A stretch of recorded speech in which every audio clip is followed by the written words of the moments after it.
다 함께 음악에 맞추어 기도하심으로써 종교개혁주일 기념 예배를 드리도록 하겠습니다.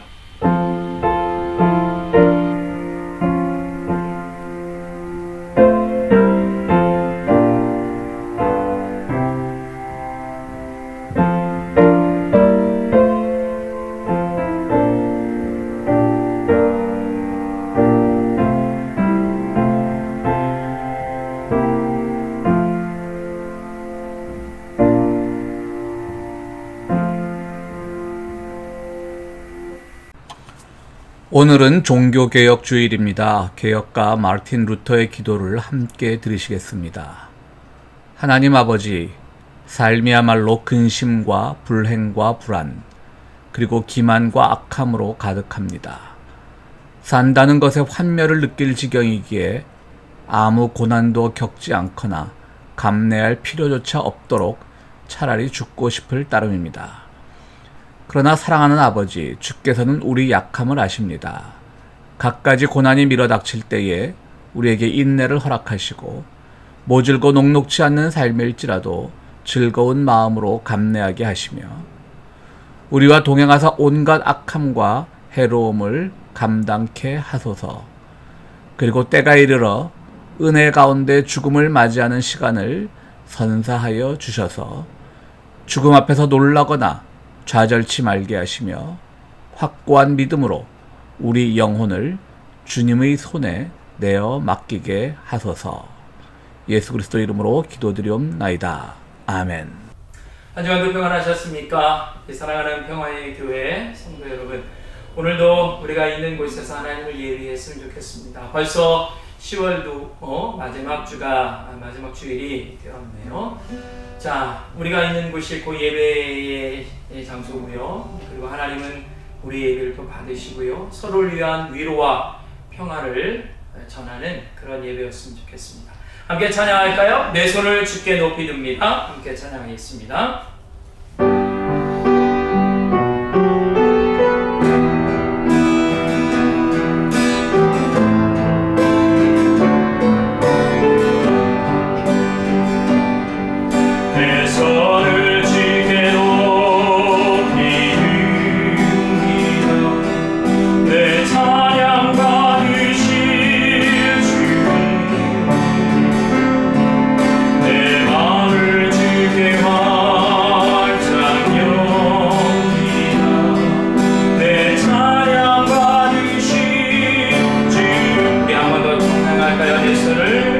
내 손을 주께 높이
함께 찬양하겠습니다.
오늘 주신 하나님의 말씀은 누가복음 22장 31절에서 39절까지의 말씀입니다. 시몬아 시몬아 보아라, 사탄이 밀처럼 너희를 체질하려고 너희를 소나귀에 넣기를 요구하였다. 그러나 나는 내 믿음이 꺾이지 않도록 너를 위하여 기도하였다. 내가 다시 돌아올 때에 내 형제를 굳세게 하여라. 베드로가 예수께 말하였다. 주님, 나는 감옥에도 죽는 자리에도 주님과 함께 갈 각오가 되어 있습니다. 그러나 예수께서 말씀하셨다. 베드로야, 내가 네게 말한다. 오늘 닭이 울기 전에 내가 3번 나를 모른다고 할 것이다. 예수께서 제자들에게 말씀하셨다. 내가 너희를 돈주머니와 자루와 신발이 없이 내보냈을 때에 너에게 부족한 것이 있더냐? 그들이 대답하였다. 없었습니다. 예수께서 그들에게 말씀하셨다. 이제는 돈주머니가 있는 사람은 그것을 챙겨라. 또 자루도 그렇게 하여라. 그리고 칼이 없는 사람은 옷을 팔아서 칼을 사라. 내가 너에게 말한다. 그는 무법자들과 한패로 몰렸다고 하는 이 성경 말씀이 내게서 반드시 이루어져야 한다. 과연 나에 관하여 기록한 일은 이루어지고 있다. 제자들이 예수께 말하였다. 주님 보십시오. 여기에 칼 두 자루가 있습니다. 예수께서 그들에게 말씀하시기를 넉넉하다 하셨다. 예수께서 나가시어 늘 하시던 대로 올리브산으로 가시니 제자들도 그를 따라갔다. 아멘. 오늘은 종교개혁주일입니다. 마틴 루터는 본래는 천주교 사제가 되려고 했던 사람은 아니었고요. 가족의 뜻에 따라서 그는 법학 공부를 하러 도시로 나갔다가 고향으로 돌아오던 중에 함께 길을 걷던 친구 하나가 갑자기 들이닥친 천둥 번개에 맞아서 목숨을 잃게 되는 그런 비극을 경험하게 됩니다. 원래 루터는 이제 법학 공부를 하고 있었긴 했지만 항상 그 신앙의 문제, 또 하나님의 문제에 대해서 많은 고민을 하고 있어서 언젠가는 수도원에 들어가야 되겠다라고 생각하고 있었는데요. 이런 비극적인 사건으로 말미암아 그의 수도원 행이 빨라졌다라고 할 수 있겠죠. 그는 법학 공부를 포기하고 수도원으로 들어갑니다. 그는 들어가서도 좋은 머리 때문에 그리고 또 뛰어난 학문적인 업적 때문에 승승장구하게 됩니다. 한때는 당시 신성 로마 제국의 황제였던 막시밀리안 1세를 보좌하는 추미론, 일종의 개인 자문기관이죠. 요즘으로 말하면 청와대 특보 이런 게 되겠습니다. 그 추미론에 들어가서 기독교 보좌관으로도 일합니다. 당시는 로마 제국과 교황청의 관계가 썩 매끄럽지 않을 때이기 때문에 그 기독교 보좌관이라고 하는 직책은 아주 중요한 직책이었습니다. 민정수석이라고나 할까요? 그런데 청와대가 아니라 당시 유럽을 주무르던 신성 로마 제국의 황제를 보좌하는 추미론의 기독교 보좌관이라고 하면 아주 높은 직책이었으면 틀림없습니다. 그리고 그는 또 비텐부르크 대학에서 신학 공부를 하다가 그의 그 천재성을 발견한 교수의 추천으로 함께 공부하면서 또 교수직도 맡게 됩니다. 그런데 이제 비텐부르크에서 그는 많은 이제 성서 공부를 하게 되는 것이죠. 신학 공부를 하게 되는 것입니다. 그러다가 정말 당시에 카톨릭에서 가르치는 것이 너무나 많은 모순과 잘못으로 가득 찼다라는 생각에서 그는 어느 날 아침 1517년 10월 30일이죠. 그날 아침 그 비텐부르크 성당 문에다가 벽보를 붙이게 됩니다. 벽보라고 해서 오늘날 무슨 대자보 같은 건 아니고요. 정식으로 아주 탄탄한 나무로 된 그런 재질의 글을 써서 오랫동안 준비하겠죠.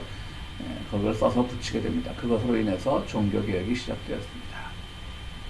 사실 루터가 처음부터 그가 새로운 종교, 개신교라고 하는 새로운 종교 제도를 만들자라고 생각하지는 않았을 겁니다.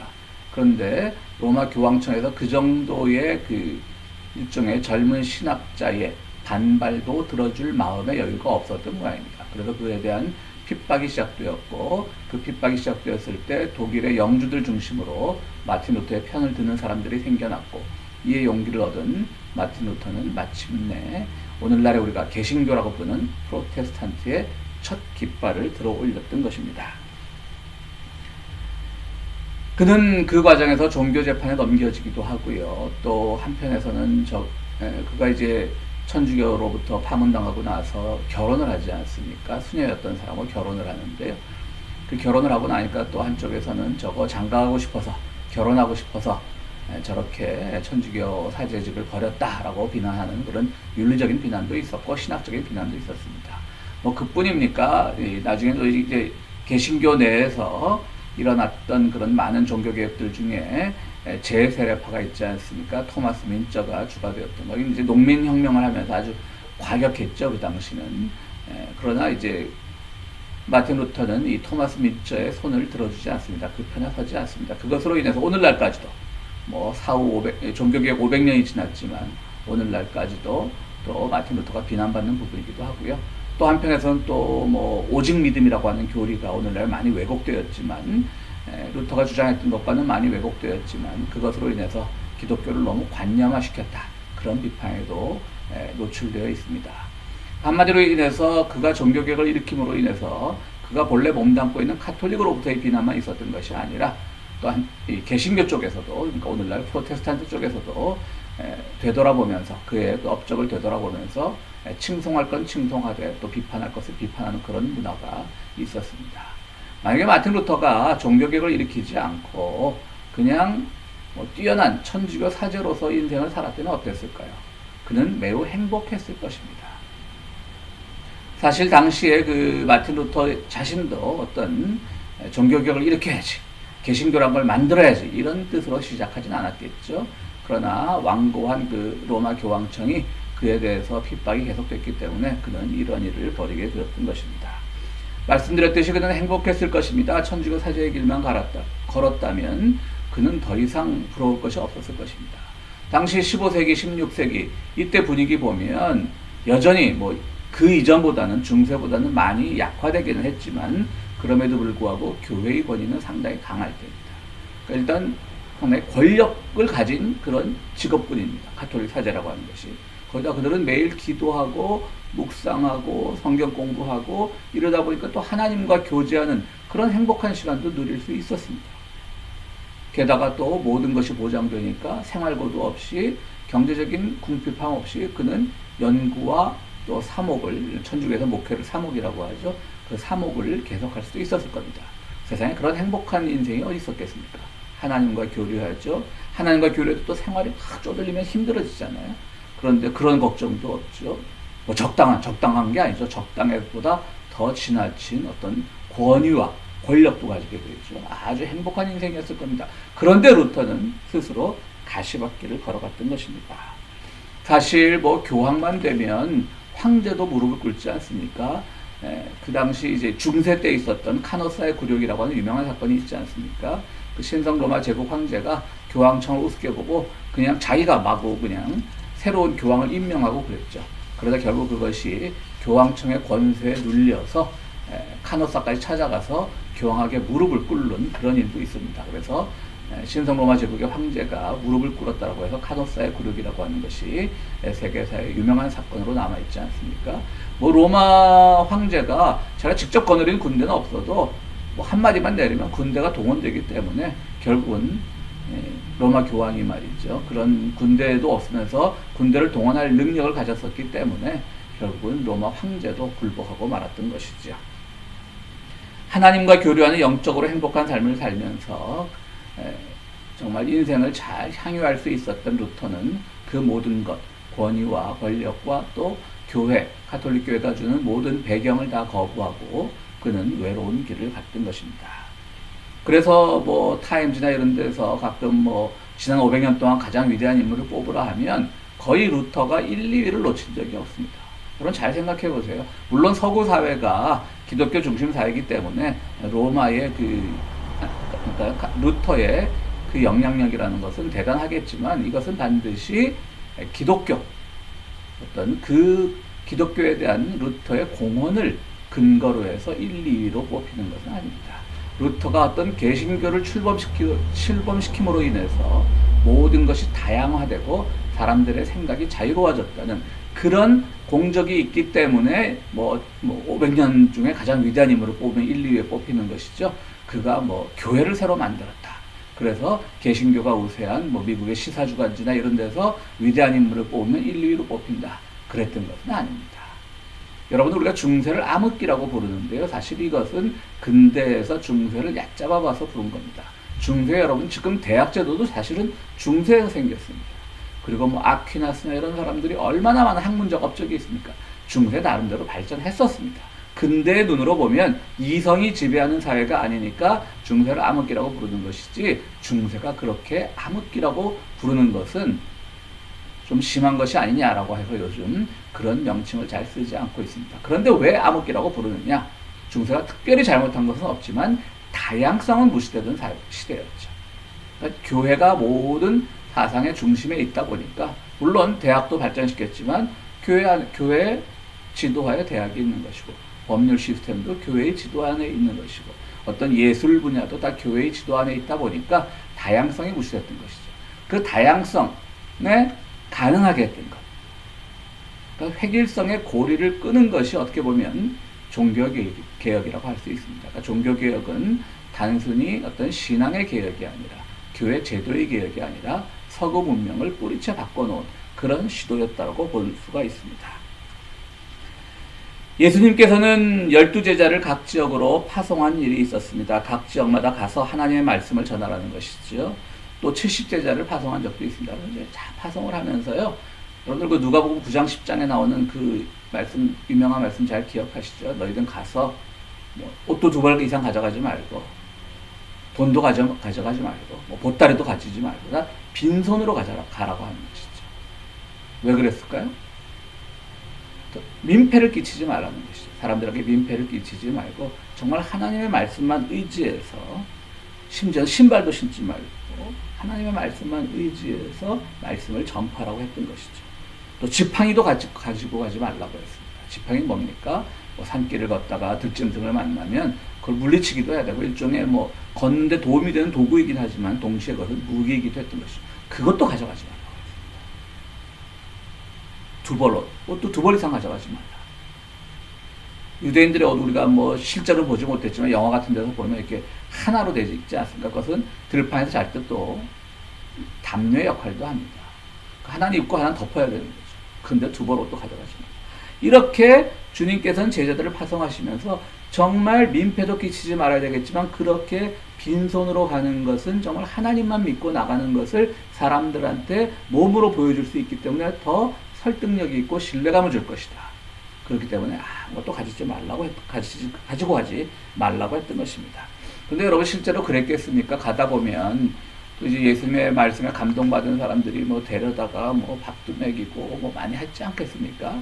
그러니까 주님께서 뭐라 그러시냐면은, 그럼 니네 고생한 적 있느냐? 당신 회상해봐라. 내가 그렇게 가져가라고 했을 때 고생한 적이 있느냐? 가져가지 말라고 했을 때 고생한 적이 있느냐? 이렇게 물어보셨을 때 제자들이 없다고 말하잖아요. 그것이 오늘 본문의 내용입니다. 오늘 본문의 내용은요, 이렇게 말씀하시면서, 내가 너희들을 각 마을로 빈손으로 파송할 때 가져가지 말라고 했을 때 가져가지 않았더니 정말 내가 피곤했느냐? 힘들었느냐? 굶어 죽었느냐? 얼어 죽었느냐? 물어보시는 거예요. 제자들은 아니요, 편했습니다. 그만큼 또 나름대로 대접을 받았다는 것이고 신뢰를 받았다는 것이죠. 그런데 오늘 말씀에서는 이제 예수님이 이제 십자가의 고난이 다가올 때였어요. 근데 오늘 말씀에서 주님은 뭐라고 말씀하시냐면, 바로 그 사역 초기에 하셨던 말씀, 빈손으로 떠나라고 하는 그 말씀과 전혀 반대의 말씀을 하시는 것이죠. 너희들은 다 가져가라. 정말 옷도 가져가고 다 준비할 건 다 준비하라고 하는 것이죠. 순진한 제자들은 아직도 모르는 것이죠. 저 양반이, 저분이 몇 해 전에 우리 처음 만났을 때 사역 시작할 때는 다 빈손으로 다니라고 그러더니 왜 이렇게 오늘은 다 챙기라고 하느냐. 주님의 말씀은 간단합니다. 왜 챙기라고 했을까요? 이제 주님은 십자가 고난을 통해서 부활 승천하시죠. 이제 우리와는 이별하는 겁니다. 제자들과 이별하는 겁니다. 그럼 제자들이 홀로 살아가야 됩니다. 예수님도 이 땅에 계시지 않기 때문에 그들의 권위가 상실될 수 있습니다. 이제 그들은 스스로 자비량이라고 그러죠. 스스로 자기들의 것을 공급하면서 살아야 됩니다. 그렇기 때문에 오늘 말씀에서는 준비를 단단히 하라. 죽임을 당하고 내가 이 세상에 없게 되면 너희들도 힘들 터니까 너희들이 알아서 사역할 수 있도록 준비를 단단히 하라고 그렇게 당부를 하신 겁니다. 그러면서 특히 강조하신 말씀이 옷을 팔아 검을 사라, 칼을 사라라고 하는 겁니다. 그러니까 이 말이 제일 이제 어색하죠. 옷을 팔아 칼을 살아야 되나? 이제 제자들이 그 말을 알아듣고 우리한테 칼 2자루가 있습니다 라고 얘기를 해요. 그때 그만하면 충분하다. 주님은 말씀하시면서 이제 또 다음 사건으로 넘어갑니다. 그러니까 제자들은 칼을 사라라고 하는 말의 의미를 잘 몰랐던 것이죠. 그래서 오늘 읽지는 않았지만 이 본문 조금 밑에 보면 어떤 얘기가 나오냐면, 이제 예수님을 막 잡으러 오니까 제자 중에 하나가 칼을 뽑아갖고 그 잡으러 온 사람의 귀를 베어버리는 사건이 있었어요. 근데 예수님이 이제 그 귀를 다시 붙여주죠. 기적을 베푸신 것이죠. 그러니까 제자들은 아마 이 칼을 가지고 주님의 호위무사로서 행동을 해라, 이런 뜻으로 받아들였겠죠. 그렇기 때문에 제자들은 바로 그 칼을 함부로 썼던 것이고, 주님의 뜻은 그것이 아니었기 때문에 바로 귀가 잘린 그 로마 병사의 그 귀를 붙여주게 되었던 것입니다. 그렇습니다. 여러분, 칼이라는 건 무엇이겠습니까? 오늘 본문에서 칼이라는 것은요, 우리들에게 주는 의미는 문제의식을 가지고 살아가라는 겁니다. 칼은 예리하지 않습니까? 항상 예리한 비판의식, 예리한 성찰, 그 문제의식을 가지고 살아가라고 주님께서 우리한테 말씀하시고 계십니다. 여러분, 한국교회 또 뭐 미국교회도 할 것 없이요, 왜 타락했는지 아십니까? 간단합니다. 행복한 개인만을 강조했기 때문입니다. 한국교회가 목사의 권위가 세다, 돈을 강조한다, 이런 얘기들 많은데요. 사실은 근본적으로는 행복한 개인만을 강조했기 때문에 그렇습니다. 나 행복해야 돼. 그런데 우리 목사가 설교하기를 목사한테 순종해야 복 받는다 그랬어. 순종해. 목사가 아무리 들어도 다 순종해. 우리 목사가 말하기를 헌금 많이 해야지 축복받는다 그랬어. 막 참. 그러니까 헌금과 뭐 이런 것이 문제가 아니라 목사의 권위의 순종 이런 것이 문제가 아니라 바로 자신들의 이기적인 행복한 삶만을 추구했기 때문이에요. 행복한 삶? 당연히 중요하죠. 누가 불행한 삶을 살기 원하겠습니까? 제가 이용하는 인터넷 서점은 알라딘 서점이라고 하는 서점인데요. 그래서 설교를 준비하면서 행복, 그 알라딘 서점에서 행복을 검색을 해봤어요. 행복이란 제목을 단 책이 알라딘 서점 안에서 검색되는 게 2만 권이 넘더라고요. 참 행복에 목마른 사회구나라는 생각을 해봤습니다. 그나마 이제 뭐 한번 검색을 하면 첫 페이지에 한 30권 정도의 책이 나오는데요. 그나마 거기 보면 다행인 것이 책 제목이에요. 곱창 1인분도 배달되는 세상 모두가 행복할까? 라고 하는 그런 책이 있더라고요. 뭐 읽진 않았지만 그나마 이제 우리가 가지고 있는 행복의 개념의 도전적인 질문이죠. 한국은 사실 배달 문화가 엄청나지 않습니까? 그러니까 이제 택배 노동자들도 지쳐가지고 많이들 이제 목숨들도 잃고 그러는데요. 그런 분들 또 우리가 뭐 음식 주문하면 그냥 쏜달같이 달려오는 그런 분들에 대한 내용을 책으로 담은 것 같습니다. 과연 행복할 거야 진짜? 곱창 1인분 시켜서 우리가 집에서 혹은 일터에서 받아 먹으면 행복할까요? 물론 그 노동자들이 택배 노동자들이 거기에 상응하는 임금을 다 받으면 서로 좋은 것이죠. 요즘같이 특히 코로나 전국에 밖에 나가지 않고 뭐 배달시켜 먹으면 뭐 나쁠 건 아니지만 뭐 아마존에서도 최근 그런 일이 있더라고요. 그 아마존 택배 노동자들이 처우 개선을 위해서 데모도 하는 것 같은데 우리는 그걸 동시에 생각해야 되는 거죠. 그렇다면 우리가 시켜 먹는 그런 가격이 좀 올라도 우리는 감수해야 되는 것이죠. 그런데 이제 재밌는 거는 그 인터넷 서점에 보니까 바로 곱창 1인분도 배달되는 세상 모두가 행복할까? 그 밑에 있는 말이 참 아이러니하더라고요. 지금 택배로 주문하면 내일 수령 이런 말이 있고 그러니까 한국은 물론 좁기도 하겠지만 인터넷 서점으로 나 이 책 필요합니다 그러면 당장 내일 갖다 준다는 얘기죠. 그러니까 뭐 책방에 가서 이 책 저 책 뒤지는 것도 훨씬 간편하고 좋죠.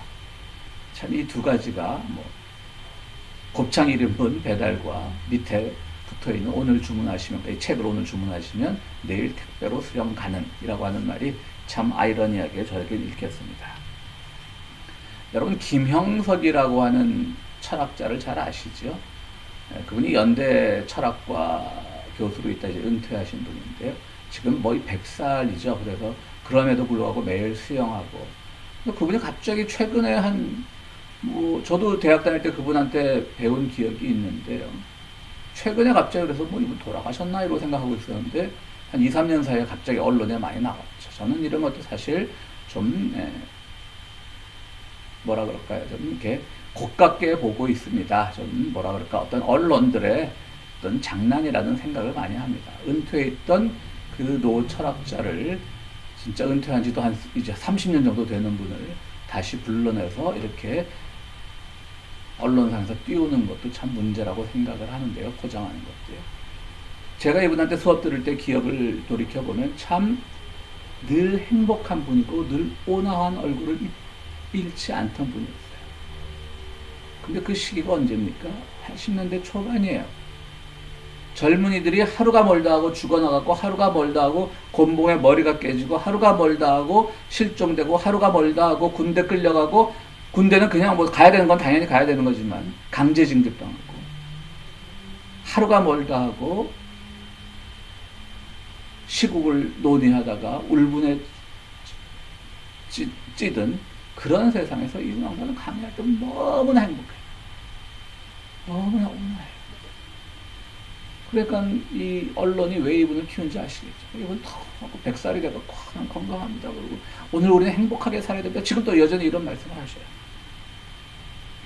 이분의 장수 비결이 저는 그런 거에 있다고 생각을 해요. 혼자만 행복했기 때문에. 혼자만 행복하면 뭐합니까? 책도 많이 써서 인쇄 수입도 많을 거라고.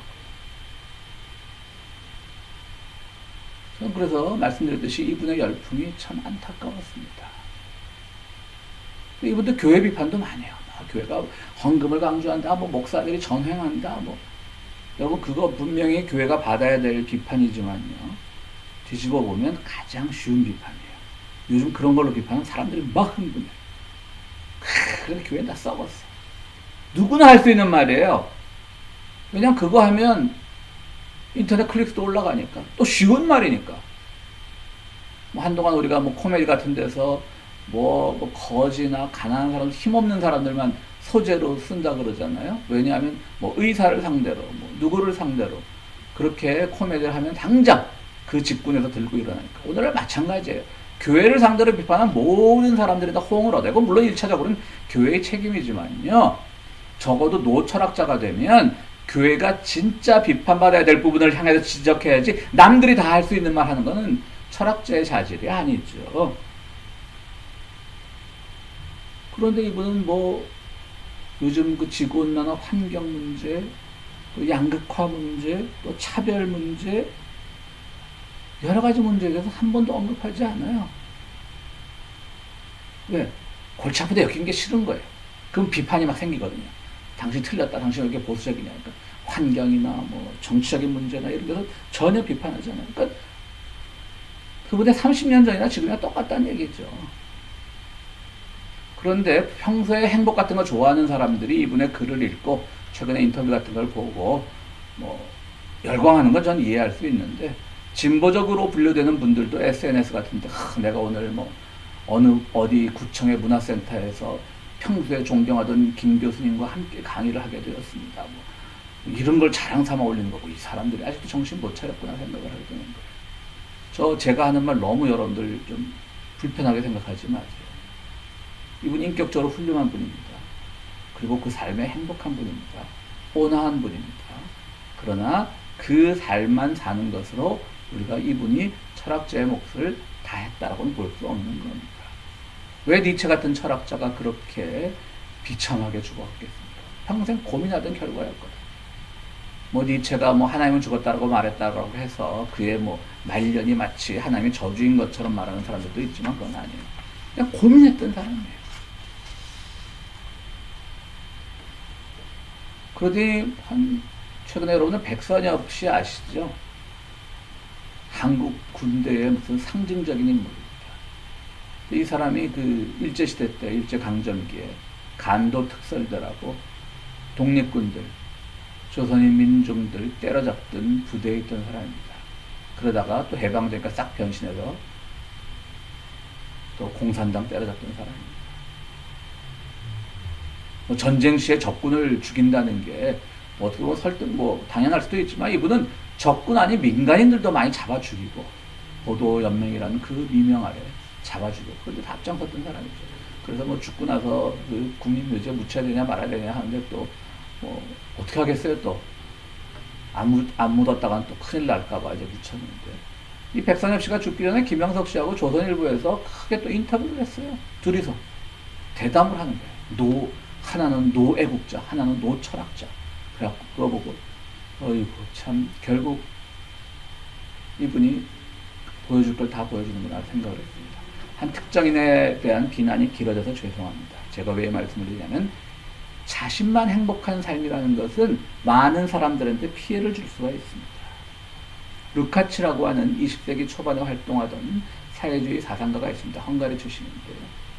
이분은 문제적 개인이란 말을 씁니다. 문제적 개인이란 뭐냐면 모두가 이렇게 뭐 별이 인도하는 대로 예전에 뭐 지도가 없을 때라고 생각을 해보면 중세 시대는 별이 인도하는 대로 혹시 뭐 지도가 인도하는 대로 요즘처럼 내비게이션이 인도하는 대로 그렇게 사는 인생은 행복한 인생이면 틀림없지만 정말 행복한 인생보다는 문제적 개인이 되라는 것이죠. 문제적 인생을 살라는 거죠. 그 인도하는 대로 가지 말고 새로운 삶을 개척하라고 하는 것이죠. 그래서 문제적 개인이 이렇게 문제적을 자꾸 지적하다 보면 그것이 하나의 총체성을 이루고 하나의 큰 걸 이루게 되는 거예요. 큰 거를 이루게 되면 그 큰 총체성 안에서 이루어지는 행복이 오히려 개인의 행복으로도 연결될 수 있는 것이죠. 그러니까 개인의 행복에서 출발해서는 웬만큼 공동체의 행복으로 나가는 사람을 보지 못했습니다. 그러나 루카치가 말한 것처럼 늘 우리가 살고 있는 사회에 문제의식을 가지고 살다 보면 그것이 결국은 삐딱한 사람이 되는 것이 아니라 사회 공동체의 어떤 총체성, 행복으로 발전하게 되고요. 그 행복한 사회의 구성원은 또 당연스럽게 행복하게 되는 것이죠. 그걸 루카치가 말했다고 하는 것입니다. 그래서 오늘 설교 제목은 바로 루카치의 개념인 문제적 개인에서 나와봤던 것입니다. 한국에는 전우익 선생이라는 분이 계십니다. 이분도 고인이 되셨는데 이분은 1925년생인데 한 15년 전인가 별세하신 걸로 제가 기억을 하는데요. 이 대지주의 아들로 태어났다가 해방공단에서 사회주의 운동단체에 참여했다가 감옥살이도 오래 하시고 그리고서는 이제 낙향하셔가지고 평생 농사꾼으로 살았습니다. 농사꾼이라고 하는 것은 우리가 꾼자를 붙일 때는 좀 비하하는 게 있잖아요. 그러니까 대지주의 아들이 뭐 땅을 뺏겼든지 어쨌든지 그것까지 자세히 모르겠지만 그러면서 이 농민운동하는 분들에게 많은 존경을 받았죠. 이분이 쓴 책 중에 혼자만 잘 살면 무슨 재능이요 이런 책이 있어요. 아주 책 제목 잘 지었죠. 정확한 책 제목은 막 사투리 그대로 썼어요. 혼자만 잘 사면이 아니라 잘 사면 무슨 재민겨라고 한 책인데요. 그 책에 보면 이분은 참 전체적인 행복을 위해서 많이 고뇌하고 정말 농사를 짓는 땅에서도 많은 고민을 하고 또 행복을 나누는 방법을 찾고 있었던 사람입니다. 그래서 이분이 이제 이름이 우익인데 전우익, 당신은 왜 우익이라는 이름을 가지고 좌익을 하느냐라고 하는 그런 뭐 우스갯소리도 많이 들었다라는 이야기도 있습니다. 근데 우익이라고 하는 그 우자가 옳은 우자는 아닙니다. 익자는 날개 익자인데 이분이 쓴 우자는 오른쪽에 옳은 우자는 아니고요. 어쨌든 이렇게 농담으로 그런 말도 있습니다. 혼자만 잘 살면 무슨 점이겠습니까? 다 같이 행복한 사회를 만들어줘. 오늘 본문이 바로 그걸 얘기합니다. 칼을 사라고 하는 것은 문제적 인간, 문제적 개인이 되라는 얘기다. 날카롭게 지적할 건 지적하고 날카롭게 정말 근원적인 문제가 뭔가를 보고 그 하나님 안에서 그 해결책을 찾고자 하는 것. 그것이 진정한 우리의 기쁨이고 진정한 우리의 행복인 것입니다. 여러분들 모두 지금 이 코로나 전국에 다들 뭐 코로나 블루라고 우울해하시는데 행복하셔야 돼요. 행복하셔야 되는데 그 행복이라고 하는 것이 정말 나 혼자 잘 사는 행복이 아니라 이 코로나 전국에도 의료 혜택을 못 보는 우리의 이웃들을 위해서 정말 내가 그들을 실질적으로 도와줄 수 있는 여력이 없다면 그들을 위해서 기도하고 또 그런 가난과 차별을 양산하는 정치체제, 사회체제에 대해서 비판하고 참여할 부분에서는 참여하고 하면서 다 같이 행복한 사회를 만들어야 되는 것이죠. 여러분 우리의 모습을 한번 돌이켜 봅시다. 오늘 예수님께서 제자들에게 말씀하신 것처럼 우리가 아무것도 없이 세상을 시작했지만 불편한 게 있었습니까? 내가 너희들 처음 사역할 때 내가 보낼 때 아무것도 가져가지 말라고 그러는데 불편한 거 있었어? 부족한 거 있었어? 없었습니다. 제자들이 대답하잖아요. 그러니까 거기 너무 안주하지 말라는 거죠. 그럼 거기 안주하게 되면 예수님의 사역을 이어받는 건 끝이에요. 그러니까 주님께서 칼을 사라고 하신 거예요. 날카로움이 있어야 된다. 깨달음이 있어야 된다는 그런 의미인 거죠. 우리 삶을 돌아보시면요. 우리 뭐 풍족하지 않았지만 지금까지 살아올 때 부족함이 있었습니까? 어려움이 있었습니까? 있었죠. 왜 없었겠습니까? 있었죠. 근데 지나고 보면 아무것도 아니라는 생각도 들지 않습니까? 주님이 다 보여주셨기 때문입니다. 그럼 이제는 우리는 그런 개인의 행복한 삶에 너무 안주하지 말고 문제적 의식, 날카로움을 가지고 살아가야 된다고 하는 것이죠. 교회도 마찬가지죠. 우리 교회도 뭐 이렇게 지금 몇 개월째 예배를 못 드리니까 뭐 교회가 돌아가려면 아무리 교인들이 모이지 않아도 건물 관리에도 모든 것이 들어가고 여러 가지 재정도 필요한데 다 여러 교우들의 헌금과 또 많은 또 우리 교회가 가지고 있는 그런 여러 가지 메리트가 있어서 지금 우리가 뭐 겨우겨우 버텨나가고 있지만 당장 교회가 뭐 파산을 한다거나 그런 위험은 전혀 없지 않습니까? 부족하지만 주님께서 다 채워주셨던 거예요. 근데 문제는 바로 거기서 발생할 수 있습니다.